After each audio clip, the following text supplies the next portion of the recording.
Hello students. तो live process में हम लोगों ने पिछले क्लास में पिछले वीडियो में अमीबा का कैसे न्यूट्रिशन होता है, अमीबा के बॉडी में कैसे वो अपना न्यूट्रिशन ऑब्टेन करता है और कैसे एक सिंगल सेल ही सारा फंक्शन करता है, चाहे न्यूट्रिशन लेने का काम हो, चाहे एक्सक्रीशन करने का काम हो, वेस्ट निकालने का काम हो, वो हम लोगों ने पढ़ा था।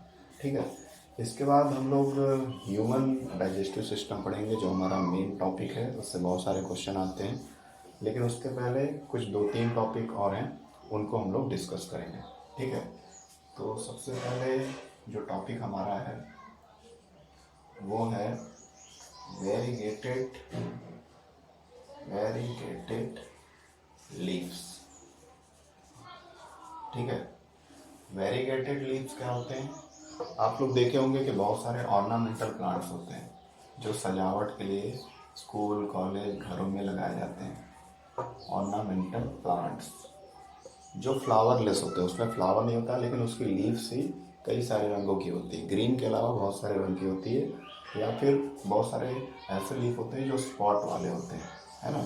जैसे कोई लीफ हो गया, मनी प्लांट का हो गया, तो वो लीफ पे स्पॉट्स होते हैं, कहीं हरा होता है, ठीक है, कहीं तो वो ग्रीन रहता है, कहीं कहीं पे ग्रीन रहता है, तो बाकी जगह पर वो वाइट रहता है।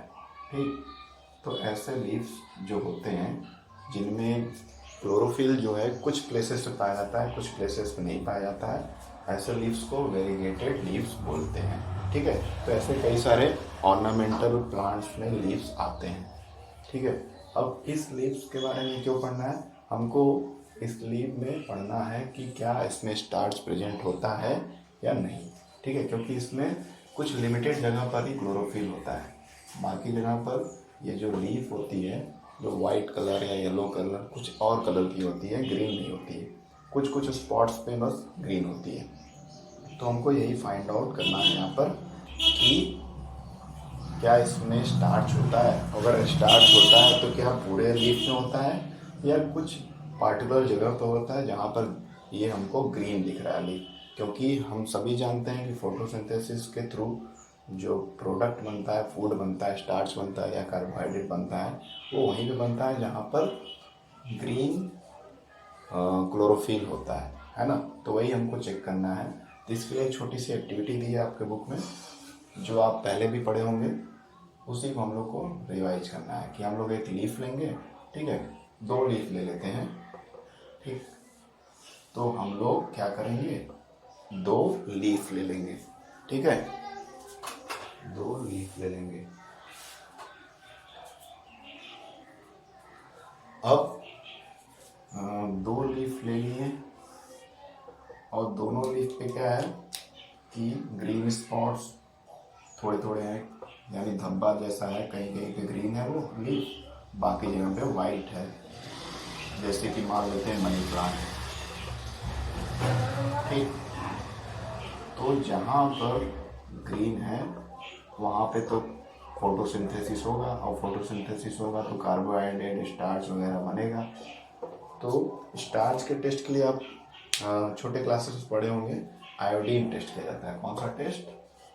आयोडीन टेस्ट, जिससे हम लोग बता सकते हैं कि कहीं भी प्लांट में स्टार्च है या नहीं है। ठीक है, तो आयोडीन टेस्ट में क्या करते हैं कि आयोडीन का सोल्यूशन लेकर के उस पार्टिकुलर प्लांट के पार्ट पे, चाहे वो लीफ हो, स्टेम हो, उस पर एक ड्रॉप गिरा देते हैं और फिर देखते हैं क्या कलर चेंज देखने को मिलता है। मान लीजिए आयोडीन मैंने लिया और एक ड्रॉप इस पर गिरा दिया, पूरे लीफ पे फैला दिया, और ऐसे ही आयोडीन सॉल्यूशन इस पे भी डाल दिया और आयोडीन सॉल्यूशन इस लीफ पे भी डाल दिया। ठीक, अब हमको देखने को क्या मिलता है कि जहाँ जहाँ ग्रीन था स्पॉट, जहाँ जहाँ क्लोरोफिल थे या पत्ता हरा था, वहाँ पे डार्क ब्लू कलर का स्पॉट बन जाता है ना, ब्लू ब्लैक, यानी जिसको कहते हैं नेवी ब्लू, उस तरह का डार्क ब्लू बन जाता है। और यही पहचान है स्टार्च की। यानी जहाँ पर भी प्लांट या लीफ पे स्टार्च होगा वहाँ पर आयोडीन जैसे ही रिएक्शन करता है तो ब्लू ब्लैक कलर का कंपाउंड बना देता है। तो हमको पता चल जाता है कि इसमें स्टार्च है। तो जहाँ जहाँ पर इस टाइप के पत्ते वेरीगेटेड टाइप के लीव्स होते हैं, उसमें जहाँ ग्रीन होता है, क्लोरोफिल होता है, वहीं पर ये ब्लू ब्लैक स्पॉट बनता है। बाकी जगह कोई कलर चेंज नहीं होता है। इससे यही प्रूव होता है कि वेरीगेटेड लीव्स में जो स्टार्च होता है वो फोटोसिंथेसिस के बाद वहीं पे बनता है जहाँ पर ग्रीन स्पॉट होते हैं। और फोटोसिंथेसिस के बाद बनने के बाद ये जो फूड मटेरियल है, जो कार्बोहाइड्रेट या स्टार्च है, बाकी लीव्स में थोड़ा थोड़ा डिस्ट्रीब्यूट हो जाता है, तभी ये लीव्स जिंदा रहते हैं, सरवाइव करते हैं। नहीं तो आप सोचेंगे कि ये जो वाइट कलर का लीफ है, यहाँ तो कुछ है ही नहीं, यहाँ पे ना फोटोसिंथेसिस ना कुछ हो रहा है, तो ये जिंदा कैसे है? तो यहाँ पर भी वाटर, मिनरल, सब चीज़ का ट्रांसपोर्ट हो रहा है। और ये वाइट जो लीव्स होते हैं, धब्बे धब्बे जैसे, ये क्या करते हैं? फूड को स्टोर करने का काम करते हैं। तो फूड बनेगा वहाँ पर जहाँ पे क्लोरोफिल है, तो फोटोसिंथेसिस की हेल्प से फूड बन जाएगा और फिर वहाँ उसके रिजल्ट में ग्लूकोज, स्टार्च बनेगा, जिसको हम लोग आयोडीन का एक ड्रॉप डालकर चेक कर सकते हैं। जैसे ही आयोडीन डालेंगे वो ग्रीन वाला एरिया डार्क ब्लू कलर का हो जाएगा। ठीक है, वो क्लियर इंडिकेट करेगा कि यहाँ पर कार्बोहाइड्रेट है। और वो कार्बोहाइड्रेट जो बना रहता है फोटोसिंथेसिस के बाद, वो बाकी लीफ में और प्लांट के अदर पार्ट्स में भी डिस्ट्रीब्यूट हो जाता है थ्रू ट्रांसपोर्टेशन सिस्टम। ठीक है, तो ये हो गया आयोडीन टेस्ट। इसके बारे में हम लोगों को पढ़ना था। उसके बाद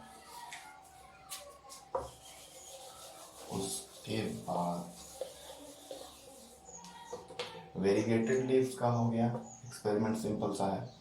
ठीक है, उसके बाद सेकंड जो ये फर्स्ट टेस्ट था, अब दूसरा जो है पोटेशियम हाइड्रोक्साइड टेस्ट। पोटेशियम एक जो है इसको पोटेशियम हाइड्रोक्साइड बोलते हैं। अब ये वेरीगेटेड लीव पे नहीं करना है, ठीक है, तो इससे आप कंफ्यूज मत हो, इसको हटा देता हूँ मैं। तो पोटेशियम हाइड्रोक्साइड टेस्ट कैसे किया जाता है? मान लीजिए एक मैंने प्लांट लिया, मान लीजिए मैंने एक प्लांट लिया, एक पॉटेड प्लांट। ठीक है, एक पॉट में रखा हुआ प्लांट मैंने लिया,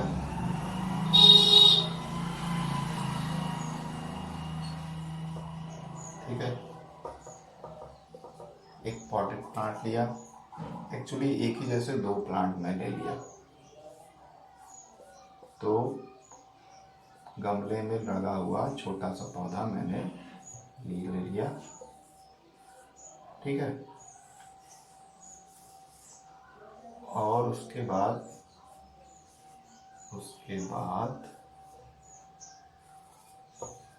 अब क्या करना है कि इन दोनों पॉटेड प्लांट को एक जार में बंद कर देना है। किस में बंद कर देना है? जार में, एक एयर टाइट जार में, एयर टाइट जार में बंद कर देना है। यानी कहीं से भी हवा वगैरह एंटर ना करे, कंप्लीटली सील पैक एकदम बंद। इसी तरह से इसको भी किसी एयर टाइट जार में बंद कर देना है। ठीक है, जो दोनों सेम प्लांट है या डिफरेंट प्लांट भी ले सकते हैं, एक जैसे रहेंगे ज़्यादा सही है। और दोनों को गमले के सहित एक एयर टाइट जार में बंद कर दिया गया है। और ये ट्रांसपेरेंट जार है, यानी कांच का बना हुआ है। अब क्या होगा कि सनलाइट में इसको कुछ घंटे के लिए छोड़ देना है। ये हमारा सन है, और सनलाइट में इन दोनों जार को कुछ घंटे के लिए छोड़ देना है या एक दिन के लिए छोड़ देना है।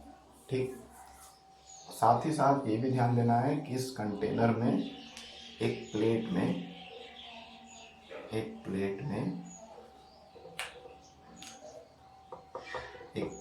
एक छोटा सा प्लेट लेना है। ठीक, और उसमें पोटेशियम हाइड्रोक्साइड का पाउडर रख देना है, इसमें भी और इसमें भी। ठीक है, पोटेशियम हाइड्रोक्साइड का पाउडर रख दिए, दोनों जार में रख दिए, और इसको फिर बंद कर दिए, अच्छे से लॉक कर दिए ताकि कुछ भी एयर इसमें इंटर ना करे। अब इस सन के प्रेजेंस में दोनों को रख दिए।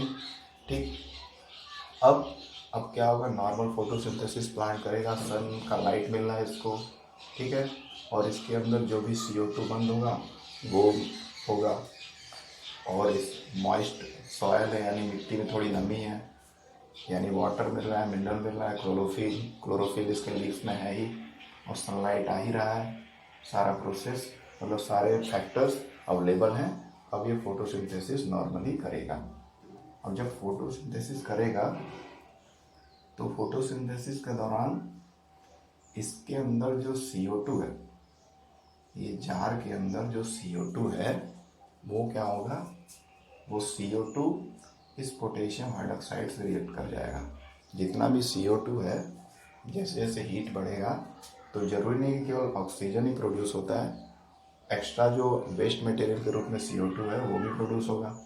तो वो जैसे ही CO2 बनेगा, ठीक है, जो CO2 इस जार में है तो वो क्या करेगा, वो सारा CO2 ये पोटेशियम हाइड्रोक्साइड एब्जॉर्ब कर लेगा। पोटेशियम हाइड्रोक्साइड तो इसीलिए रखा गया है ताकि जब फोटोसिंथेसिस का प्रोसेस हो और CO2 गैस आसपास इसमें क्रिएट हो, बने, तो सारा का सारा पोटेशियम हाइड्रोक्साइड एब्जॉर्ब कर ले। और पोटेशियम हाइड्रोक्साइड CO2 को एब्जॉर्ब करके पोटेशियम बाइकार्बोनेट KHCl3 बना लेता है, ठीक है, एक सॉलिड फॉर्म में सॉल्ट बना लेता है। तो जितना CO2 इसमें बनेगा सारा का सारा क्या होगा, ये पोटेशियम हाइड्रोक्साइड एब्जॉर्ब कर लेगा। हाँ सॉरी, एक गलती होगी इसमें, दूसरे जार में पोटेशियम हाइड्रोक्साइड नहीं रखना है, ठीक है, एक ही जार में रखना है। तो एक जार में पोटेशियम हाइड्रोक्साइड मैंने रखा है, दूसरे में नहीं रखा है। अब दोनों कुछ घंटे सनलाइट में रखने के बाद हमको ऑब्जर्व करना है कि किस में फोटोसिंथेसिस हुआ है और किस में नहीं हुआ है। तो दोनों प्लांट को नॉर्मल सनलाइट से हटा के नॉर्मल जगह पर लाएंगे और फिर 1 बाय 1 उनके लीव्स को निकालेंगे और उस पर आयोडीन का सलूशन डालेंगे। आयोडीन का सलूशन डालेंगे, इसमें आयोडीन का सलूशन डालेंगे मतलब ये वाला जो है जिसमें KOH पोटेशियम हाइड्रोक्साइड रखा गया है वो तो सारा CO2 एब्जॉर्ब कर ले रहा था, ठीक है। तो इस वजह से जब CO2 एब्जॉर्ब हो जा रहा है तो फोटोसिंथेसिस के लिए CO2 मिल नहीं रहा है, प्लांट को लंबे समय तक, कई घंटों तक रखा गया है सनलाइट में, तो इस वजह से इसमें फोटोसिंथेसिस नहीं होगा, क्योंकि कार्बन डाइऑक्साइड सारा यही पोटेशियम हाइड्रोक्साइड ही एब्जॉर्ब कर ले रहा है। इस वजह से क्या होगा कि इसके लीव्स में अगर आयोडीन ऐड किया जाएगा तो वो डार्क ब्लू कलर नहीं बनाएगा। डार्क ब्लू कलर कब बनता है, जब स्टार्च बनता है, और स्टार्च कब बनता है, फोटोसिंथेसिस के बाद। लेकिन यहाँ पे फोटोसिंथेसिस के लिए CO2 तो बच ही नहीं रहा है, जितना भी CO2 इस जार के अंदर है वो सारा पोटेशियम हाइड्रोक्साइड एब्जॉर्ब कर रहा है, तो इसलिए निगेटिव आयोडीन टेस्ट देगा ये जार। दूसरे जार में पोटेशियम हाइड्रोक्साइड हमने नहीं रखा है, ठीक है, तो इसमें सनलाइट पड़ेगा और ढेर सारा CO2 भी इसमें रहेगा जार में, तो CO2 की वजह से ये बार बार फोटोसिंथेसिस करता रहेगा। तो इसके पत्ते को, इसके लीफ को इस जार वाले प्लांट के एक पत्ते को निकाला जाएगा और उसमें आयोडीन सोल्यूशन जब डालेंगे तो वो बहुत ही डार्क ब्लू कलर का स्पॉट्स बना देगा, यानी पूरा पत्ता जो है वो डार्क ब्लू कलर का दिखेगा because of the presence of starch, ठीक है। स्टार्च तभी दिखेगा जब वहाँ पे फोटोसिंथेसिस हुआ हो। तो यहाँ पे फोटोसिंथेसिस हुआ है क्योंकि इस जार के अंदर जितना भी CO2 गैस था वो फोटोसिंथेसिस प्रोसेस में यूज हुआ है, जिसकी वजह से स्टार्च बना है लीफ में, और उसका प्रूफ है कि आयोडीन डालने पर पूरा लीफ जो है डार्क ब्लू कलर का हो जा रहा है। लेकिन दूसरे केस में क्या करते हैं कि दूसरे केस में पोटेशियम हाइड्रोक्साइड एक केमिकल रख देते हैं, और इस केमिकल का नेचर क्या है कि ये कार्बन डाइऑक्साइड को अपने आसपास के एटमॉस्फेयर से एब्जॉर्ब कर लेता है बहुत तेज़ी से। तो इस जार में से सारा CO2 ये एब्जॉर्ब कर ले रहा है, तो CO2 बच ही नहीं रहा है फोटोसिंथेसिस के लिए। दैट्स वाई ये प्लांट जो है फोटोसिंथेसिस नहीं कर पा रहा है, इसलिए इसके लीफ में स्टार्च का कोई प्रेजेंस नहीं दिख रहा है, और इसका लीफ जैसे का तैसा रह रहा है, उसमें कोई भी ब्लू कलर डेवलप नहीं हो रहा है, ठीक है। तो KOH टेस्ट से हम लोग बता सकते हैं कि फोटोसिंथेसिस के लिए कार्बन डाइऑक्साइड कितना ज़रूरी है ना। ये क्लियर दिख रहा है। और कार्बन डाइऑक्साइड को एब्जॉर्ब करने का काम पोटेशियम हाइड्रोक्साइड कर रहा है। ठीक, क्लियर। चलिए अब आगे बढ़ते हैं।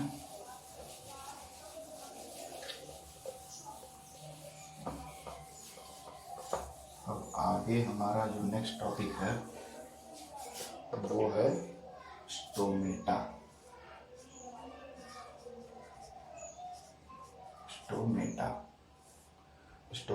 स्टोमेटा जो होते हैं, आपको पता होगा कि लीफ के सरफेस पे होते हैं। लीफ के लोअर सरफेस पे ज़्यादा नंबर में पाए जाते हैं और लीफ के अपर सरफेस में कम संख्या में पाए जाते हैं। तो ये जो स्टोमेटा है ये कब ओपन होता है, कब क्लोज होता है, कैसे ओपन होता है, क्लोज होता है, कैसे फंक्शन करता है, इसके बारे में थोड़ा सा डिटेल में पढ़ना है। लिटिल बिट, बहुत ज़्यादा नहीं पढ़ना है। तो स्टोमेटा सेल्स जो होते हैं वो 2 सेल्स से कवर होते हैं और उन 2 सेल्स को क्या बोला जाता है? Guard cells. गार्ड, जो गार्ड करते हैं। जैसे घरों के बाहर गार्ड करने के लिए चपरासी या कोई गार्ड होता है सुरक्षा देने के लिए, उसी तरह से स्टोमेटा जो होता है ये हमारा स्टोमेटा का पोर है। ठीक है, होल है जहाँ से गैस का एक्सचेंज या ट्रांसपिरेशन होता है और उस पोर को कंट्रोल करता है कौन? 2 गार्ड सेल, ये दोनों। ठीक है, और इन दोनों गार्ड सेल्स में क्लोरोफिल होता है। क्लोरोफिल, क्लोरोप्लास्ट होता है, यानी ये भी फोटोसिंथेसिस करते हैं। ठीक है, तो ये हो गया हमारा गार्ड सेल, स्टोमेटा का गार्ड सेल। और साथ ही साथ और क्या है, ये आसपास के सेल्स और टिश्यू से जुड़ा हुआ है। ठीक, आसपास के टिश्यूज और सेल्स से जुड़ा हुआ है। जो भी लीफ के सेल्स और टिश्यूज हैं लोअर एपिडर्मिस के, उससे जुड़ा हुआ है। ठीक है, तो इस तरह से सपोर्टिंग सेल्स और टिश्यू बना देंगे। ये स्टोमेटा जो है ये कैसा कंडीशन में है? ये ओपन कंडीशन में, ओपन स्टोमेटा, ओपन स्टोमेटा। दूसरा एक स्टोमेटा बनाते हैं,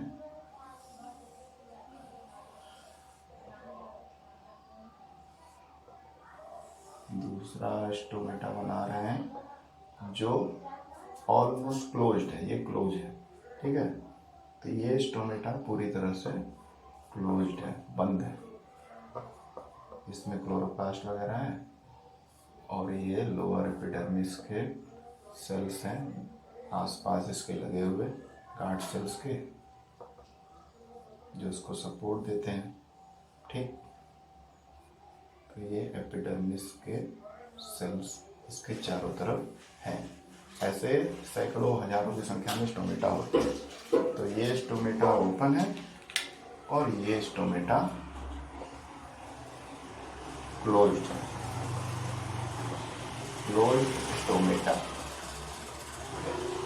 ठीक, बंद स्टोमेटा और खुला हुआ स्टोमेटा। तो ये दोनों कब, मतलब स्टोमेटा कब ओपन होता है, कब क्लोज होता है? जनरली ये लीफ के लोअर सरफेस में ज़्यादा पाए जाते हैं। लोअर सरफेस ऑफ लीव्स, पत्तों के लोअर सरफेस में स्टोमेटा ज़्यादा संख्या में पाए जाते हैं as compare to upper surface. तो स्टोमेटा, ये स्टोमेटा का पोर हो गया। ठीक है, ये पोर है, यानी वो छोटा सा पोर या छोटा सा होल जिसके थ्रू गैस का एक्सचेंज करता है लीव्स या ट्रांसपिरेशन करता है, वाटर का लॉस करता है। और इसको गार्ड करने के लिए, इसको कंट्रोल करने के लिए इस पोर को 2 साइड में सेल्स होते हैं जिनको बोला जाता है गार्ड सेल्स, जो गार्ड करते हैं, कंट्रोल करते हैं, गार्ड सेल्स। ठीक, अब ये हो गए गार्ड सेल्स जो बीन शेप्ड के होते हैं। किस शेप के होते हैं? Bean shaped. जैसे हमारी किडनी होती है बीन शेप्ड, उसी आकार के होते हैं ये गार्ड सेल्स भी, कुछ कुछ बीन आकार के। ठीक, अब क्या हुआ कि ये स्टोमेटा का पोर ओपन क्यों है? ओपन तब होता है जब बहुत सारा, दिन के समय में क्या होता है कि सनलाइट पड़ती है। ठीक है, सनलाइट पड़ती है तो प्लांट क्या करता है, वाटर ढेर सारा एब्जॉर्ब करता है, क्योंकि वाटर लॉस भी होता रहता है। तो ढेर सारा जब वाटर सेल्स में भर जाता है तो ये गार्ड सेल्स जो होते हैं फूल जाते हैं। ठीक है, फूल जाते हैं तो सेपरेट हो जाते हैं और स्टोमेटा का पोर खुल जाता है। ठीक है, तो स्टोमेटा ओपन हो गया। अब यहीं पे गैसेस का एक्सचेंज होगा, CO2 बाहर जाएगा या CO2 एक्चुअली अंदर आएगा और ऑक्सीजन बाहर जाएगा और वाटर वेपर भी बाहर जाएगा। ठीक है, ट्रांसपिरेशन के थ्रू। तो ये प्रोसेस होता है। When the amount of water is large during the day time then the guard cell will swell up. Guard cell फूल जाते हैं, ज़्यादा पानी होता है उसमें, और उस वजह से जब वो फूल जाते हैं तो सेपरेट हो जाते हैं और उनके बीच में एक होल क्रिएट हो जाता है जो कि स्टोमेटा का पोर है, और वहीं से गैसेस का एक्सचेंज शुरू हो जाता है, कार्बन डाइऑक्साइड, ऑक्सीजन, वाटर, ये सब का। लेकिन ये गैस का एक्सचेंज जो है एक लिमिट तक ही होता है। जैसे कि प्लांट को जितना ज़रूरत है फोटोसिंथेसिस के लिए, या जितना CO2 की ज़रूरत है फोटोसिंथेसिस करने के लिए, अगर उतना उसको मिल गया तो फिर क्या करता है, धीरे धीरे अपने वाटर को लॉस करके सिकुड़ जाता है और इसके गार्ड सेल के अंदर से वाटर निकल जाता है तो सिकुड़ जाता है, श्रिंक कर जाता है और ये पोर बंद हो जाता है। अब जितना उसके अंदर, प्लांट के अंदर CO2 मौजूद है, उसी के सहायता से वो फोटोसिंथेसिस करता है। तो ये सब सेंस भी करने का काम प्लांट करता है। ठीक है, जिसको हम लोग अलग चैप्टर में पढ़ेंगे, कंट्रोल एंड कोऑर्डिनेशन में। ठीक, तो guard cell open, stomata open कब होता है, जब प्लांट सनलाइट के प्रेजेंस में, दिन के समय में हीट के प्रेजेंस में बहुत सारा वाटर लॉस करते हैं, तो बहुत ज़्यादा वाटर रूट से खींचते भी हैं, और रूट से जब वाटर लेते हैं तो उनके गार्ड सेल स्वेल हो जाते हैं, और स्वेल होने की वजह से उनके बीच का जो गैप ओपन हो जाता है, और तब ये ट्रांसपिरेशन और गैस का एक्सचेंज प्रोसेस स्टार्ट हो जाता है। और जैसे जैसे सनलाइट ख़त्म होती है तो क्या होता है, वाटर लॉस का प्रोसेस स्टॉप हो जाता है। वाटर एब्जॉर्ब भी बहुत कम करते हैं प्लांट। जैसे ही डे ख़त्म होता है तो जैसे ही अंधेरा होता है या रात होता है, वाटर कम एब्जॉर्प्शन का कैपेसिटी प्लांट का बहुत कम हो जाता है, तो ये श्रिंक कर जाते हैं, गार्ड सेल श्रिंक कर जाते हैं, सिकुड़ जाते हैं और ये पोर बंद हो जाता है, तो स्टोमेटा क्लोज हो जाता है। ठीक है, और स्टोमेटा क्लोज होने के बाद क्या होगा, जितना अवेलेबल प्लांट के पास जितना अवेलेबल है CO2 और बाकी चीज़ें, उसी के सहायता से वो फोटोसिंथेसिस अपना करता रहता है। ठीक है, तो ये है कारण स्टोमेटा के ओपन और क्लोज होने का। स्टोमेटा पोर के दोनों साइड बीन शेप आकार के जो सेल्स होते हैं उनको गार्ड सेल्स बोलते हैं, and these cell guards the closing and opening of the stomata. ये सेल्स डिसाइड करते हैं कि कब हमारा स्टोमेटा ओपन होगा, कब क्लोज होगा, इसलिए इनको गार्ड सेल्स बोला जाता है। ठीक है, तो ये हो गया। उसके बाद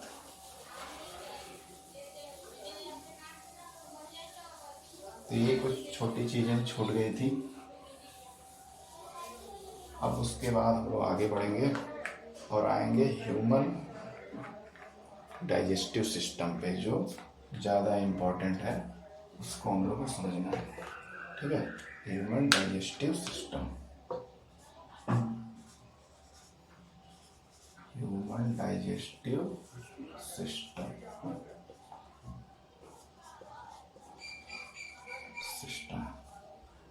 ये हमारे फर्स्ट लाइफ प्रोसेस यानी न्यूट्रिशन का लास्ट टॉपिक है, ह्यूमन डाइजेस्टिव सिस्टम, कि हमारा ह्यूमन का डाइजेस्टिव सिस्टम कैसे वर्क करता है। इसके पहले हम लोगों ने पढ़ा था अमीबा में डाइजेस्टिव सिस्टम, वो बहुत छोटा एनिमल था, एक सिंगल सेल का था, तो उसका जो पूरा डाइजेस्टिव सिस्टम का प्रोसेस था या न्यूट्रिशन का प्रोसेस था, और ह्यूमन का जो न्यूट्रिशन का प्रोसेस है उसमें हम लोग काफ़ी सारा डिफरेंस देख सकते हैं। वहाँ एक सिंगल सेल सारा काम कर रहा था और अपने सेल मेम्ब्रेन के थ्रू ही चीज़ों को एक्सचेंज कर रहा था।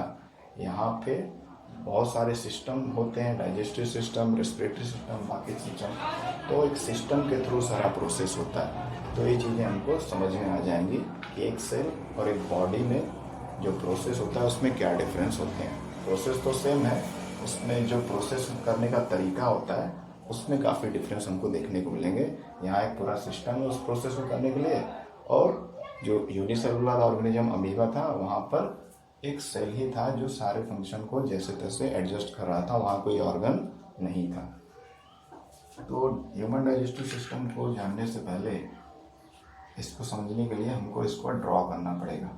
एक सिंपल सा डायग्राम ड्रॉ करना पड़ेगा। ये अक्सर एग्जाम में आता रहता है, तो आपको भी इसका लेवल डायग्राम प्रैक्टिस जरूर से करना ही पड़ेगा।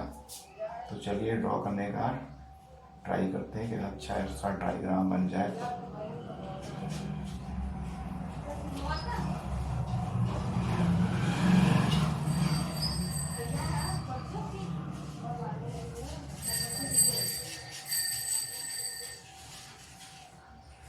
तो ह्यूमन डाइजेस्टिव सिस्टम हम लोग बनाने का प्रयास कर रहे हैं। एक रफ डायग्राम, रफ मतलब इतना रफ भी नहीं, ऐसा कि आपको सब चीज़ें एक्सप्लेन करने में मदद हो जाए। ये नोज है, नोज से आता है नसल कैविटी, और ये माउथ है, माउथ से सलेवरी ग्लैंड्स वगैरह ये सारे जुड़ जाएंगे। ये हमारा हो गया फूड पाइप, खाने की नली, इसको इसोफेगस बोलते हैं। And then food pipe sphincter muscles के थ्रू किससे कनेक्टेड होता है? हमारे स्टमक से, ठीक है, हमारे पेट से कनेक्टेड होता है, स्टमक से। ये हमारा स्टमक हो गया हमारे बॉडी के लेफ्ट हैंड साइड में। और ये हमारा, ये पीछे की तरफ थोड़ा सा पेट के रहता है, लीवर, ठीक है। तो पीछे की तरफ जो है उसको डॉट से मैंने बनाया है क्योंकि ओवरलैप नहीं होना चाहिए। तो पीछे हमारे बॉडी का सबसे बड़ा ग्लैंड होता है जिसको हम लोग लीवर बोलते हैं। थोड़ा सा पीछे रहता है और लगभग पेट के सामने राइट हैंड साइड में रहता है, इससे थोड़ा सा पीछे की तरफ रहता है, इस साइड में। और इसी लीवर के सरफेस पे क्या होता है? गॉल ब्लैडर होता है, जो स्टमक के लास्ट पार्ट से कह सकते हैं जुड़ा रहता है। उसके बाद यहाँ पर जो होता है, यहाँ पर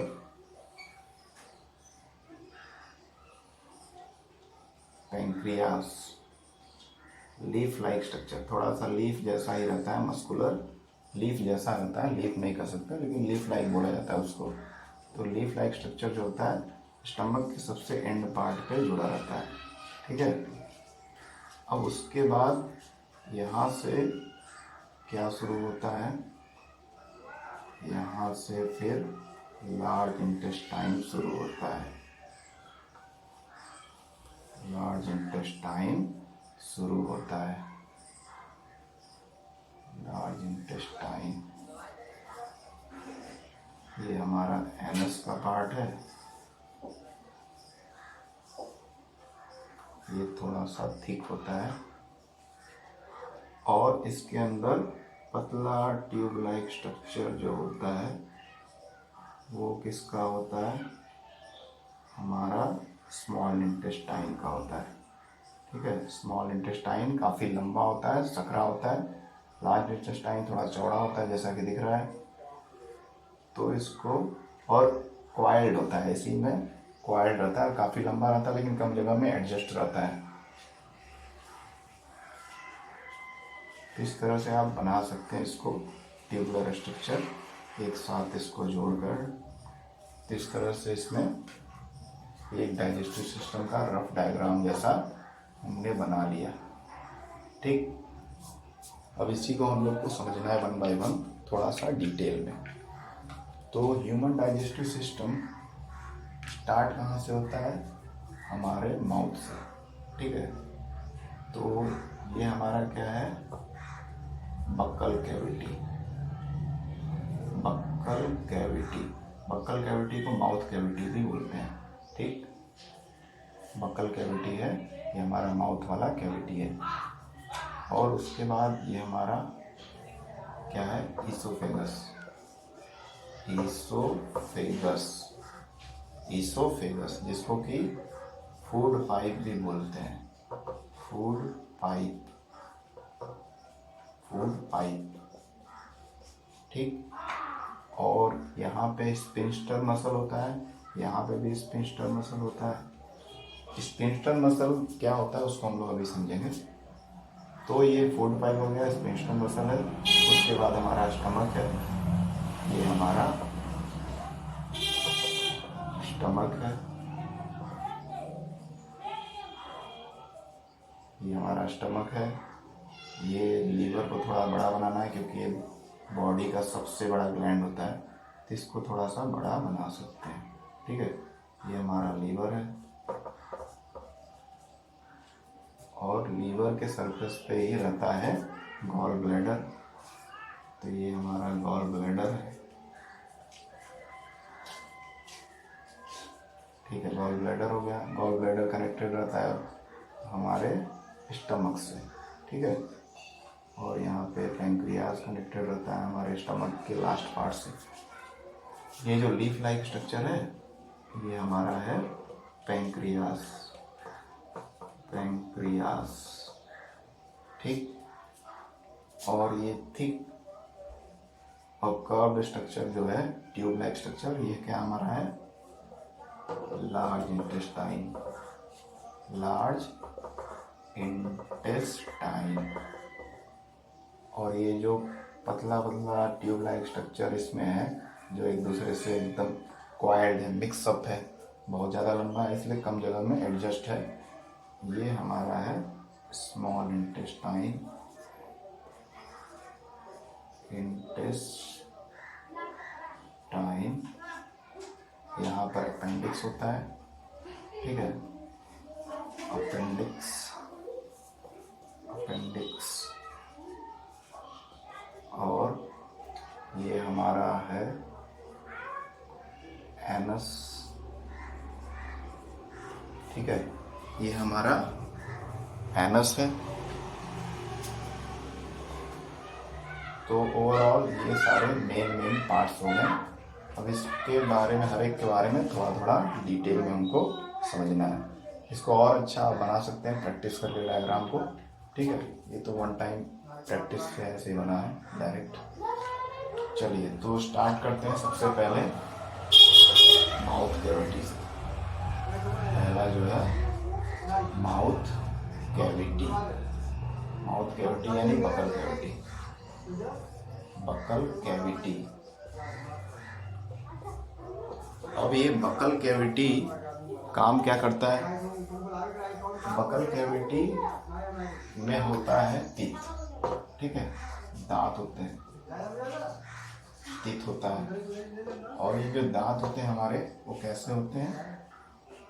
हेट्रोडोंट होते हैं, हेटेरोडोंट। हेट्रोडोंट का मतलब है कि हमारे माउथ में अलग अलग प्रकार के दांत होते हैं, सारे दांत एक जैसे नहीं है। आप जानते होंगे, पहले भी पढ़े होंगे, 4 तरह के टीथ होते हैं, इंसीजर, कैनाइन, प्रीमोलर और मोलर, है ना। तो चूंकि हमारे माउथ में एक ही जैसे सारे दांत नहीं, डिफरेंट टाइप्स ऑफ टीथ होते हैं, इसलिए हमारा दांत जो है हेट्रोडोंट कहलाता है। कुछ कुछ एनिमल ऐसे हैं जिनमें एक ही साइज के, एक ही शेप के टीथ होते हैं, उनको होमोडोंट बोलते हैं, लेकिन हमारा हेट्रोडोंट है, ठीक। उसके अलावा माउथ में क्या क्या है? उसके अलावा माउथ में है टंग, है ना। उसके अलावा माउथ में हमारा टंग है, जीभ है, जो खाने को मिक्सअप करने में हेल्प करता है। टीथ जो होता है खाने को काटने, तोड़ने, फोड़ने, क्रश करने के काम आता है। और टंग जो है खाने को मिक्सअप करने के काम आता है, मिक्सअप फूड, है ना। खाने को मिक्सअप करने के लिए टीथ हमारा काम आता है। उसके बाद जो टंग से लगा हुआ ग्लैंड्स होता है यहाँ पे उसको बोलते हैं सैलिवरी ग्लैंड, सैलिवरी ग्लैंड, ठीक है, सैलिवरी ग्लैंड।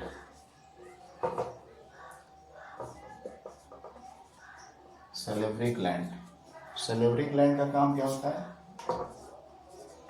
सलेवरी ग्लैंड, इसका काम होता है सलाइवा रिलीज करना, यानी लार, हिंदी में जिसको लार बोलते हैं। जैसे कोई खाने की चीज़ देखकर हमारा लार टपकता है, पानी जैसा निकलता है, तो एक्चुअली में क्या होता है, वो वाटर होता है, साथ में सलाइवा होता है। और सलाइवा एक तरह का क्या है, एंजाइम है।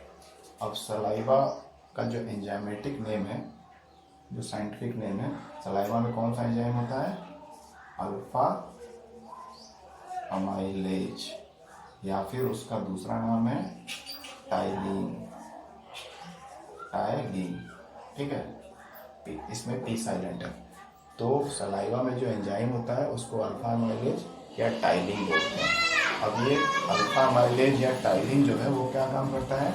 जब हम लोग खाना खाते हैं तो खाने में बहुत सारी चीज़ें होती हैं, carbohydrate, protein, fat, etcetera etcetera.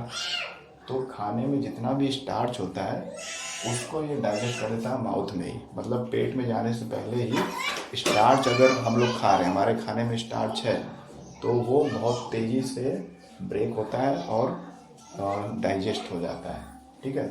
और वो किसके द्वारा होता है? अल्फा अमाइलेज के द्वारा, जो हमारे सलाइवा में होता है, जिसको टाइलिन भी बोलते हैं। ये एक तरह का एंजाइम है, ठीक है। तो हमारे जो फूड का डाइजेशन कहाँ से स्टार्ट हो जाता है? माउथ से, ठीक है, यहाँ से ही स्टार्ट हो जाता है, क्योंकि सलाइवा एक एंजाइम है और वो हमारे खाने में मौजूद या प्रेजेंट जो भी स्टार्च मॉलिक्यूल है, स्टार्च, उसको डाइजेस्ट करता है 100%, ऑलमोस्ट 100% कर देता है। उसके अलावा जो कार्बोहाइड्रेट और भी हैं या प्रोटीन है, फैट है, वो आगे चल कर डाइजेस्ट होते हैं, लेकिन स्टार्च जो होता है मैक्सिमम माउथ में डाइजेस्ट हो जाता है, ठीक है। अब उसके बाद चलते हैं, माउथ का फंक्शन तो समझ में आ गया। देन हम लोग चलते हैं दूसरे पार्ट पे। ये ईसोफेगस बैठ गया, ईसोफेगस, फूड पाइप। हाँ, तो दूसरा पार्ट हमारा है फूड पाइप, या जिसको ईसोफेगस बोलते हैं। ईसोफेगस, ईसोफेगस, जिसका नाम फूड पाइप भी है। तो खाने को हमने चबाया, क्रश किया, दांत की हेल्प से, सलाइवा की हेल्प से स्टार्च डाइजेस्ट हो गया। उसके बाद हमारा जो फूड है, हमारा जो मान लेते हैं ये फूड है, वो नीचे आ रहा है, फूड पाइप से नीचे आ रहा है। वो कैसे आता है? ऐसे खाएंगे और टपाक से नीचे आ जाएगा पेट में, ऐसे नहीं होता है। जो हमारा फूड पाइप होता है उसमें एक तरह का मस्कुलर मूवमेंट होता है, ठीक है, उसको बोलते हैं पेरिस्टाल्टिक मूवमेंट। कौन सा मूवमेंट बोलते हैं? Peristaltic movement. पेरिस्टाल्टिक मूवमेंट का मतलब होता है कि खाना जब हम लोग खाते हैं, चबाकर निगलते हैं, तो हमारे फूड पाइप में आता है, और फूड पाइप एकदम सीधा होता है पहले स्टार्टिंग में, लेकिन जैसे फूड मॉलिक्यूल आता है तो फूड पाइप फैलता है, सिकुड़ता है, फैलता है, सिकुड़ता है, और इसी मूवमेंट की वजह से खाना हमारा खिसक करके पेट तक पहुंचता है। तो इस मूवमेंट को क्या बोलते हैं? पेरिस्टाल्टिक मूवमेंट बोलते हैं। पेरिस्टाल्टिक मूवमेंट, ठीक है। और ये मूवमेंट पूरे यहाँ से लेकर, माउथ से लेकर एनस तक कई सारे जगह पर होता है, और इसी वजह से खाना जो है हमारा आगे बढ़ता रहता है। तो पेरिस्टाल्टिक मूवमेंट में मसल्स जो होते हैं फूड पाइप के, वो सिकुड़ते रहते हैं, फैलते रहते हैं। यहाँ पे खाना आ गया, हमारा फैल गया, आगे का सिकुड़ गया, फिर आगे का फैल जाएगा, ठीक है, फिर ये जब सिकुड़ेगा तो यहाँ फैल जाएगा, और इस तरह से लगातार ये प्रोसेस चलता रहता है, और खाना हमारा कहाँ, माउथ से कहाँ तक पहुँच जाता है? स्टमक तक, ठीक है। तो ये है peristaltic movement. Peristaltic movement is a kind of muscular movement in which food particle moves slowly from mouth to the stomach through esophagus और food pipe, ठीक। पेरिस्टाल्टिक मूवमेंट एक ऐसा मूवमेंट होता है जिसकी सहायता से खाना हमारा माउथ से जो क्रश किया या चबाया हुआ है वो पेट तक पहुंचता है धीरे धीरे, ठीक है। अब यहाँ पे खाना पहुंच गया, तो ये मैंने बोला था